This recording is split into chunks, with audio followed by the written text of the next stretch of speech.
Hello, how are you? Welcome to This is Dr. Ekrah, and thank you for keeping it, and thank you for watching, and thank you for sharing. So with this podcast, please make sure you share. This is where we learn leadership, we do inspiration, we learn education and entrepreneurship. And I was privileged this March 2024 to be part of the Mastermind Business School, and I was privileged to meet wonderful faculty, and I decided to host Dr. Craystal. Dr. Craystal Hart was amazing. I learned a lot from him in terms of leadership, in terms of thinking differently, in terms of changing your balance scorecard into what is happening today, in terms of giving people customer experience, in terms of your vision, becoming a visionary leader. The learning was just amazing, and he really provoked my thinking, and he also motivated me. Because for those that we went to school with, I was always running to class after the bell. And old habits die hard. Even in an MBA class, I found myself walking in late one of his lectures, and he gave me a punishment, and the punishment was to sing a song, and my voice, I sing and I break utensils. I don't know, I didn't pick it as an embarrassing moment, but I picked it as an opportunity for everybody in the MBA class to never forget me, an opportunity for networking.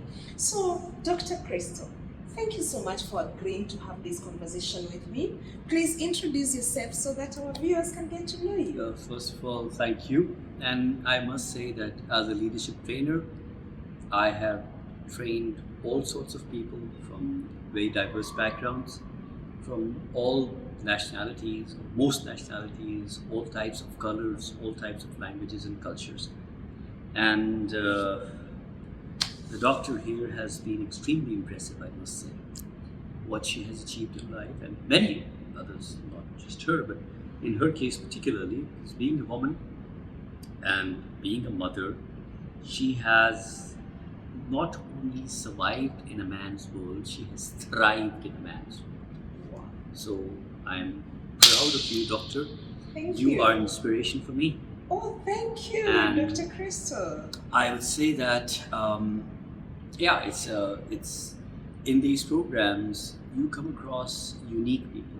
You come across people with very interesting life experiences, and that in itself becomes a reward for training.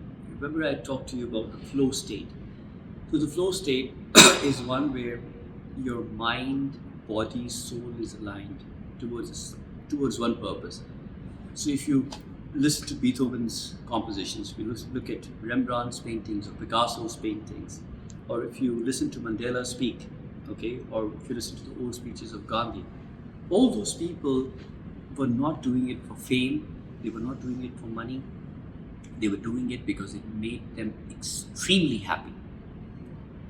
The painting, the piano that people would pay thousands of dollars for to go into a concert and listen to, for the people who were making it, was worth nothing and worth everything at the same time. So to be in the flow state, you have to connect with yourself. You have to understand yourself. So, Dr. Craystal, you have to be yourself. For someone who is watching this podcast and does not understand what you mean by the word flow state, could you please expand just a little bit and connect to their language in a way they will understand? I'm sure your viewers have seen a river, a stream where water is flowing. So water flows effortlessly. In river is called mucho. Exactly. Mucho. Yeah, that's what you see a mucho in Africa, and in the mucho, the water, what do you call water? My mother tongue. Maji. It's Maji. So Maji or Mai is flowing effortlessly. Water is not making an effort to flow. Nobody's pushing the water. Okay? So the water is propelling towards its journey through its own force, through its own desire. The human being, unfortunately, is not doing that, because when we are children, we are in a household, we have parents. The parents send us, depending on what they believe in, to a church, to a mosque, to a synagogue, to a temple. They send us to a school of their liking. So many of our early choices in life are not made by ourselves. And sometimes those choices may not rhyme or sync with our soul. So there's somebody whose parents wanted him or her to be a doctor or an engineer. That person perhaps wanted to be a football player, a basketball player, or a cook, or a mechanic. And his parents would have thought less of that person. That no, you shouldn't be. Our family's honor and respect would be affected because we want to see our daughter as a doctor because her mother was a doctor, her grandmother was a doctor, her uncle is a doctor, and we are all very qualified people. Actually, how can she Dr. be a Farah, fashion model? How can she be a cook? Actually, Dr. Craystal, because I am a career coach, you've touched on a very, very important factor about parents insisting on their children to become the career that the parents are choosing. Some parents, they choose to live their dreams through their children. I wanted to become a lawyer as a parent. I didn't make it, so I pushed my children to become lawyers. And as a TVET expert in my country, it gets to the soul of me to hear you talking about if you want to become a mechanic, because some people assume that these professions, hands and competence, they are of less value. That's a beautiful thing that you said, and that's exactly what I wanted to touch on. So you asked me about the flow state. The flow state is what's coming in from your soul. Okay? So my younger brother, he wanted to play cricket.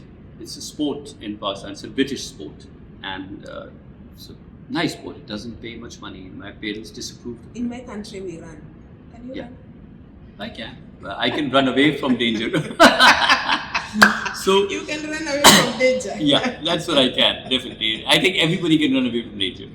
So that's adrenaline. That's not exactly. running. Anyway, back to cricket. Okay.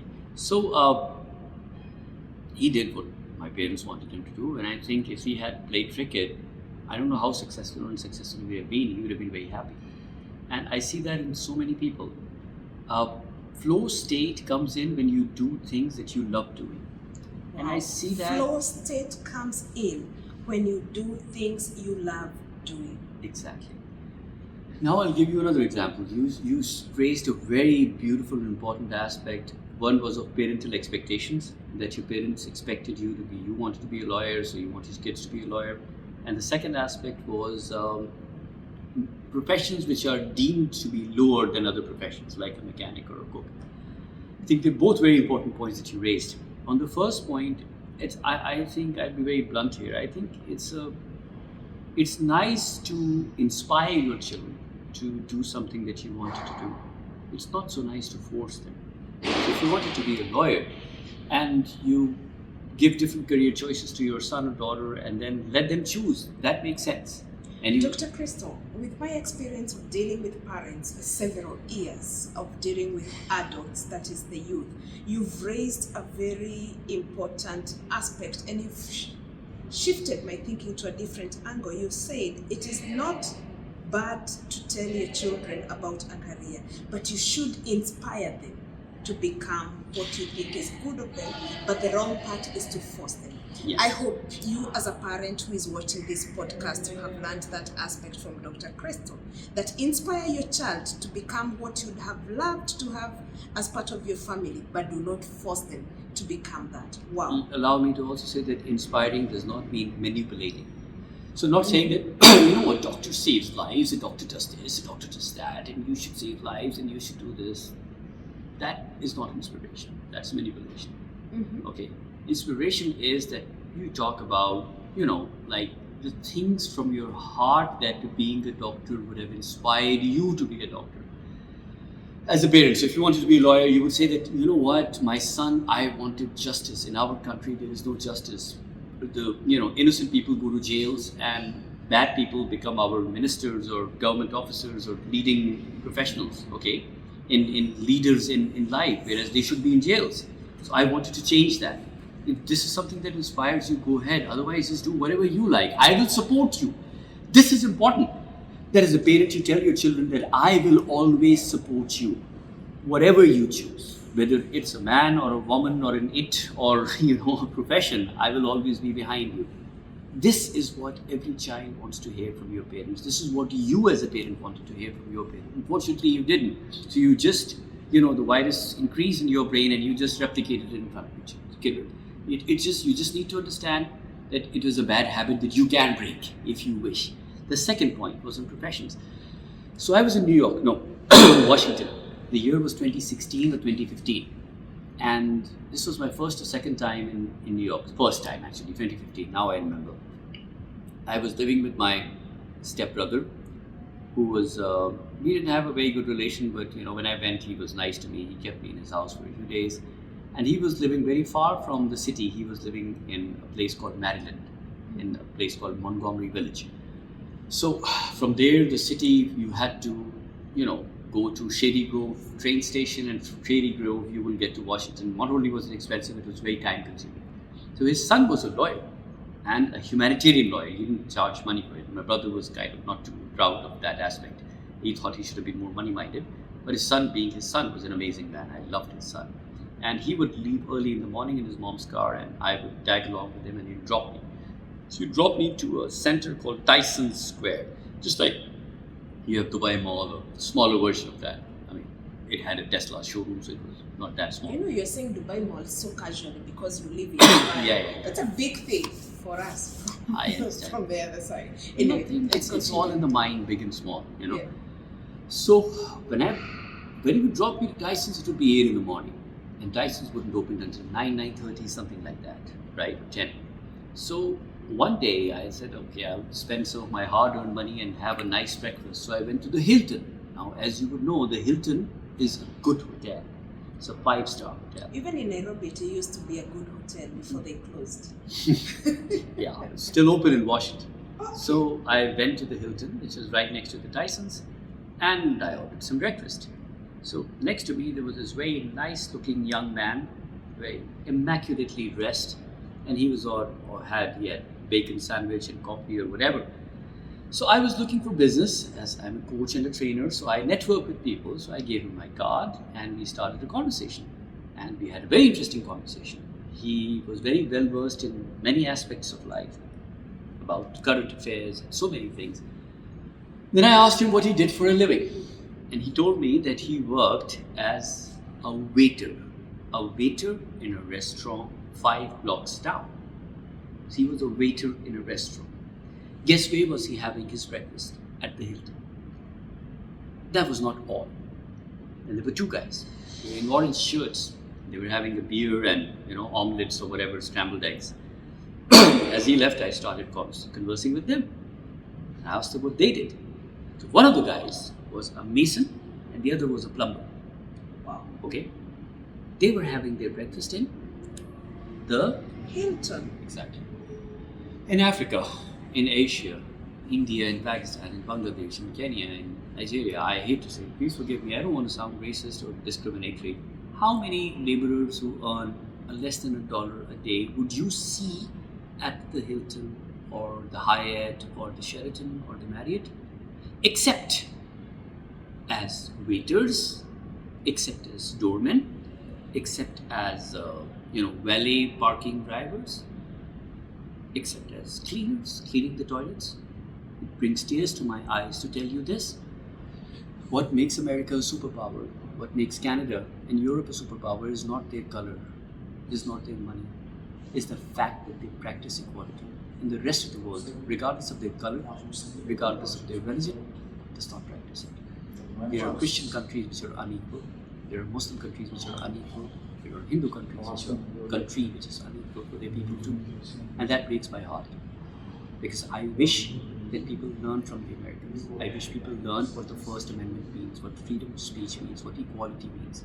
In America, if you discriminate against an employee, he or she can sue you for millions of dollars. The legal system will stand behind you. When a poor person is empowered to that extent, I often joked with my compatriot fellow Pakistanis who would often accuse me of being a CIA agent because they thought, why is he so much in love with America? I would tell them that an average Pakistani who earns 50 cents to $1 a day in Pakistan, the same story for Kenya, same story for Uganda, same story for Nigeria, different colors, different religions, same story. right? Same story for India. In my country, the mechanics are making a lot. I Yeah. know a few mechanics who are living middle class. If they know how to manage their money, especially the mechanics for the high-end cars, the German machine, the British machines. Now back to our conversation. But in Africa, right? Yes. But what I'm saying is that if you transport that man who's earning 50 cents in Africa to America, and this person is now cleaning toilets. What is he doing? Cleaning toilets in New York or Washington. He will or she will still earn $10 an hour. And if they get legal status, maybe 20, 25, they will be earning 10 times the money they make in Nigeria or Kenya in a day in 1 hour in America, in 1 hour. In one day, they will make 100 times money, and they will not be the exceptional mechanics who deal with high-end cars. We're talking about toilet cleaners. In a country where the lower class is given so much respect and so much value, if that country shouldn't be an inspiration for us, what should be an inspiration for us? I often ask myself this. Yeah, sure. This is what Definitely. Africa. This is what Africa should ask them. That and in America, like I said, if the mason and plumber they can dine at Hilton, if the waiter can have food at Hilton, then it's not that they're doing something right. It's that we are doing something wrong to our people. It's that why is it that a laborer in Kenya cannot dine at that hotel? Why have we created a class system that only children born in a certain class can go to private schools and have a good education and have a good life? And why people who do not have that are destined to live a life of poverty, a life, I hate to say it, of slaves, even in today's world where they're given the illusion of being equals in a democracy, which is just as much of a joke as that slavery is. There is no democracy, there is no freedom. Only we can change it. Only you can change it by telling your children that they should not be ashamed if they want to become a cook. They should not be ashamed if they want to become a plumber. They should only be ashamed of one thing. If they don't do what their heart tells them to do. They should also be ashamed of treating people unequally. They should also be ashamed of not loving every human being the same, regardless of their color, regardless of their religion, regardless of their tribe, regardless of their financial power. Okay, I think Dr. I said a lot. Craystal, so that tells me you're advocating for us to keep achieving the SDGs. One of the SDGs is equality. Fair remuneration is important. I speak on SDGs, by the way. You SDG speak 4. on- SDG 4. Yeah, Women and education. and also, of course, quality education. Yeah. And this is why we are here trying to improve ourselves. And it is good to learn from people who are well-traveled. So, Dr. Craystal, how can you advise a young leader who is coming up? Somebody has just been given a leadership position. They don't know what to do with it. They don't know how to manage that. So what one piece of advice would you give to a leader? My one piece of advice, and this I have learned in my life. I'm 54 years old. I'm not that young. Don't look at my hair and style. Oh, 54. I keep healthy because of green diet. So yeah, I will have two advices: value your life, so eat healthy, and don't drink too much, don't eat too much, don't become obese. Stay fit and stay healthy. The second advice would be that have a moral compass, and that moral compass should ideally be driven by good intellectuals, whether they're atheists or Christians or Muslims or Hindus or Jews, from the Old Testament to the New Testament to the Quran or the Gita of the Hindus, which helps you differentiate between right and wrong. And in those books, there is equality that's talked about. There's also inequality that's talked about. So in those books, like one is portrayed as better than the other. My advice to you would be to ignore those parts and only focus on the parts which I consider the good parts. I will give you an example. I'm a music lover. So there was an American singer. Her name was Barbara Streisand. Do you remember her? Have you heard of her? Oh, I only She had a beautiful did voice. music when you told me to sing in class. Oh wow! But you should listen to Barbara Streisand. She has a beautiful voice. I believe she's still alive, and she sang a song. It was called "The Way We Were." It was from the same movie with the same title, "The Way We Were." It was a title track, I believe. And in that song, one of the verse was, "What's too painful to remember, we simply choose to forget." So, from the religious books, from our parents, from from our family, from our culture. There are positive things that are taught to us, and there are negative, painful things that are taught to us. I choose to ignore the painful and negative things, whether they're in a book. My parents don't believe in that book, I don't care. Anybody believes in that book, I don't care. But if there's something negative that's said in my book, which is the Quran, about the Christians or about the Jews, I would consciously choose to ignore it. I would say, well, thank you very much. And I will look at the next verse, which would probably make sense to me. The same way, if my family tells me something about another religion or another color and it doesn't make sense, I would say, thank you very much for your thoughts, but I don't need them. That's the second thing I would like to say. Be very careful. What you call spiritual intelligence? I don't know. Maybe it is. I think it's moral intelligence, knowing the difference between right and wrong. Spiritual intelligence is about selfless love and all those things. Moral intelligence is about knowing the difference between right and wrong. Like for me, discrimination of any sort, whether based on anybody's religion, anybody's color, anybody's tribe, anybody's country, it's wrong. That's it. That's moral intelligence. And that, if you young man and young lady, if you can acquire that, I don't know how far you would go in life, but I know that you will sleep well at night. And I know that when you're dying, there would be a smile on your face. There would be less pain. You would know that you lived a good life. You would know that you stood for the right thing. In a world where many people knew the right thing, but chose not to do the right thing. Wow. Know the right thing and choose to do the right thing. Thank you so much, Dr. Craystal, for talking to us and speaking to us. For someone who would love to attend your trainings, for somebody who would love to learn more from you, for somebody who would love to interact with you, are you on social media? Yes. You can share your social media handles. You can just Google Craystal Heart Casmi. Crystal, as in the crystal ball. Craystal, Cristal, and heart as in the heart, and Casmi, which is my last name. So if you just do Craystal Heart, you will see hearts. You will not see it. So Casmi would show you some controversial stuff.